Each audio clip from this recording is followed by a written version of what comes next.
Hi there, it's Kevin with RogueDeckBuilder.com with this week's episode of the FNM Primer. We will be playing our first standard event for this rotation.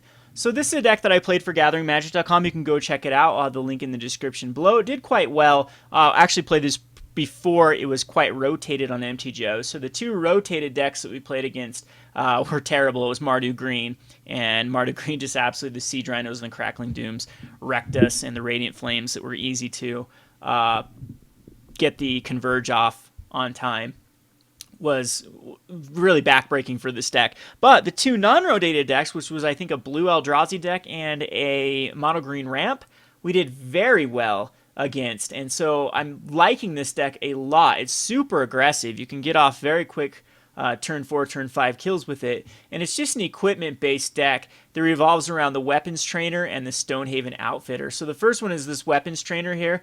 The other creatures you control at +1/+0 as long as you control an equipment. And the Stonehaven Outfitter is equipped creatures get +1/+1, and whenever an equipped creature control dies, draw a card. So they're both really, really good with equipments, and they're very good with it. They're both allies, so you can actually put this in like an ally-based strategy. I'm actually going to try this deck eventually without any sort of ally strategy, because it's not. We only have a few cards that actually trigger off of being allies, but I mean it all synergizes quite well.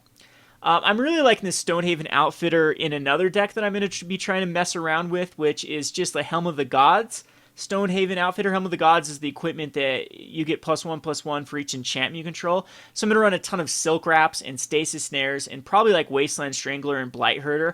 And Blightherder with Stonehaven Outfitter is a really good synergy. And then there's like Vampiric Rites that can be a sack outlet, or you can just run, there's a ton of other different sack outlets you can run in the format. That you can just sack a creature and then draw a card off like the Blightherders. Blighterder leaves you with 3 1/1 Eldrazi signs. In fact, they can sack themselves. It's kind of funny that Stonehaven Outfitter, an ally, has so much synergy with Eldrazi Scions. So just keep that in mind. I'm going to be brewing around a deck with that in the near future. So let's just go down the deck tech. You're running 22 lands. That seems to be the right amount, and then 28 creatures in here, and the rest are going to be these equipments. So we are going to run the 4 Ally Encampments. This is a really good card because it helps fix your red. Makes it so we can play more white sources, and it also, because the only red spells we're actually going to be casting are going to be in the form of creatures, the only white spells we're going to be casting is also in the form of creatures. So the Ally Encampment is a really good dual land in this deck. It also has the ability to sacrifice it to return an ally you control to its owner's hand, and that's a very, very good card because if you need to get back like a Reckless Bushwhacker to give things haste, you can, or even protect a card, you can actually bounce back your Ally Encampment to have that set up for the next play. Or if you just need any old ally to enter the battlefield, that's a way to do it. So not a lot of entering the battlefield effects besides I would say the Reckless Bushwhacker you want to hit that gives you huge advantage to recasting it. So let's go on to the equipments. The best equipments you want are low drop equipments. You get a nice little one out of Slayer's Helm or something like that out of Innistrad, but I believe it's a 4 mana cast, a 3 mana equip, and I just didn't like something that high in this deck. So what we're running is we're running the Bone Saws, and because they're 0. This card's actually really good in this deck because of Reckless Bushwhacker. Reckless Bushwhacker and Bone Saw basically is 0 mana Bone Saw into a Reckless Bushwhacker for 2 to give all your creatures +1/+0 in haste. It also works really well with Weapons Trainer. You can go first turn like an Expedition Envoy into a second turn Weapon Trainer and also drop a Bone Saw, and then swing in for 3 on turn number 2 with your Expedition Envoy. So that's a nice little play. And then you have the big ability to actually equip this on any creature for just 1. The Neglected Heirloom is just the next best equipment. You never get a transform in this deck, so don't worry about it. Transforming. It's just a 1 mana 1/1 for, what did they used to call this card back in the day? A Leonin Scythe or Leonin some sort of Leonin Sword was a 1 mana for a 1/1 equipped one. It's fine. It does the job. A card like Bone Splitter would be better if it was in the format, but since we don't have access to it, this is your best 1-drop. The next best equipment is Captain's Claw because it is a 2 mana equipment and a 1 equip, and it spits out core allies, which is actually very good in this deck as it triggers off all those Lantern Scouts or Firemantle Mage triggers or the Kor Bladewhirl. or Bladewhirl.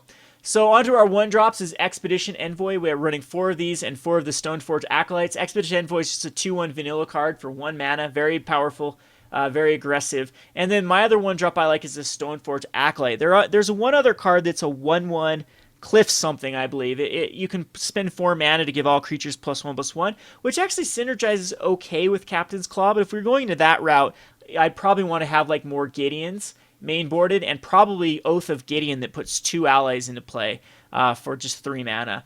But since we're not going that route, since we're not going like Nahiri and Gideon and that sort of route, what the best thing I think for 1-drops is going to be the Stoneforge Acolyte, which has this cohort, which is tap and untap ally to look at the top 4 cards of your library and find equipment.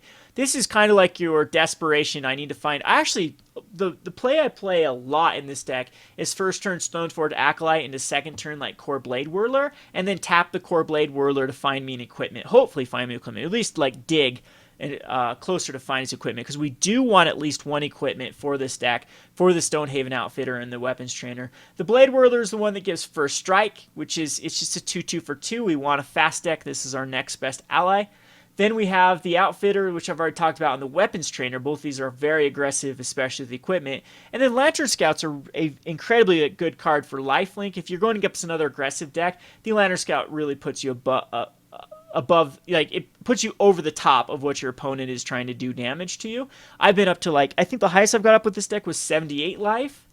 I think it was up against a deck that liked to spit out a lot of blockers, and I was just constantly Lantern Scouts. I think it gained life as well, and so I was up to 78 life with the Lantern Scouts, and finally I didn't have to worry about damage from my opponent, and then finally could assemble like Firemantle Mage, the Menace, and the Captain's Claw starting to get out of control.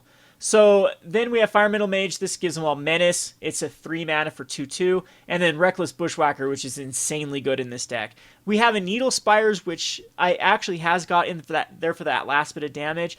I am just a little bit disappointed with Needle Spires. It costs 4 to animate. If this was 3, I'd rather have this card be a 1/1 double striker for 3 mana to animate than a 2/1, just so that I could then equip it's just so hard to hook up equipments to this guy. I think that with the 22 land count and one of them being Needle Spires, and then basically it means you have to have 5 lands just to activate Needle Spire, so 6, then you can only equip 1 Bone Saw or something to it. But that's actually good. I've killed people by doing that. By equipping a Bone Saw, it swings in for 6 damage, and that's the necessary damage. Or if you have like a Weapons Trainer out, it's going to get +1/+0. So, or a Stonehaven Outfitter, it's also going to get a +1/+1. So there is some synergy with the Needle Spires. Of course, I'd rather be in black for the Shambling Vent. I've thought long and hard about splashing black in there. I just don't think there's any room to do so. It wouldn't be very hard with the Battlefield Forge and the Caves of Koilos and the Ally Encampment to like maybe put in like Zulaport Cutthroats or Callistra Healers, but I just didn't feel like it was necessary in this deck. It's a very complete deck. So sideboard is still under construction. I have 2 Gideons. My thought is to, well, if I go up against Radiant Flames type deck, then I can switch over to like this Resolute Blademaster Chasm Guide type strategy where, okay, if they wipe my field, don't worry, Chasm Guide late on can give me a 3/2 with Haster and then into a Resolute Blademaster. That's some pretty good double strike mana, as well as Gideons can give me a 2/2 Knight Ally token every turn. The Gideon's also not bad with the emblem. I don't know. I'm still looking to do a Gideon deck with the new enchantment deck that allows you creatures to tap for mana. That's going to be a work in progress. I have a ton of decks I'm brewing around with right now. Hopefully I can actually get them going. I need to stay focused here and actually brew. I think we might revive the Twitch channel if we have enough people who would like to tune into Twitch. It's just very hard. My schedule is incredibly busy right now. Now managing a local game store. If you may not know, we opened up a local game store back in October, and it's open 6 days a week. So it's a lot of my time is spent at the local game store getting that going. But if we can get enough people that actually would like me to do Twitch, I think what needs to happen is we're going to try to do a fundraiser here. I need a computer that actually can handle like streaming over an editing computer over at the store. And if I can get an editing computer over the store, I have a quiet room I can actually Twitch over there and still kind of keep an eye out on the store at the same time. So keep in mind, we're going to be trying to be doing like a little bit of a Patreon or something. I don't like Patreon myself. I think you should get something out of it. So we do have access to like playmats and cards and things like that. I'm going to try to do some sort of fundraising. Appreciate all the support, the love and support that we get for the Rogue Deck Builder. This deck was actually an idea off of a person. You can go back to my Gathering Magic and see it placed third, I believe, at a Star City IQ or individual qualifier. I think is what those tournaments are called. They're not the largest tournaments. I actually think they're quite small. But he took third place with a very similar deck without using the Reckless Bushwhackers. Thought I'd give it a go, and I'm absolutely in love with this deck. So if you play this deck, let me know any changes you'd make in the comment section below. Oh yeah, sideboard has Silkwraps. These are mainly in here because Hangerback Walker is annoying as hell. So we want to get rid of Hangerback Walkers. And then we have Boiling Earth to also get rid of Hangerback Walkers. Chasm Guides, I talked about how this is kind of if they're going to be running any sort of removal. Then we go the Chasm Guide, Resolute Blademaster. Blademaster is also a good card against other hyper-aggressive decks or other mid-range decks. Blademaster will definitely push you through, giving all of your creatures double strike. Hope you enjoyed this. This has been Kevin with RogueDeckBuilder.com. Thanks for watching.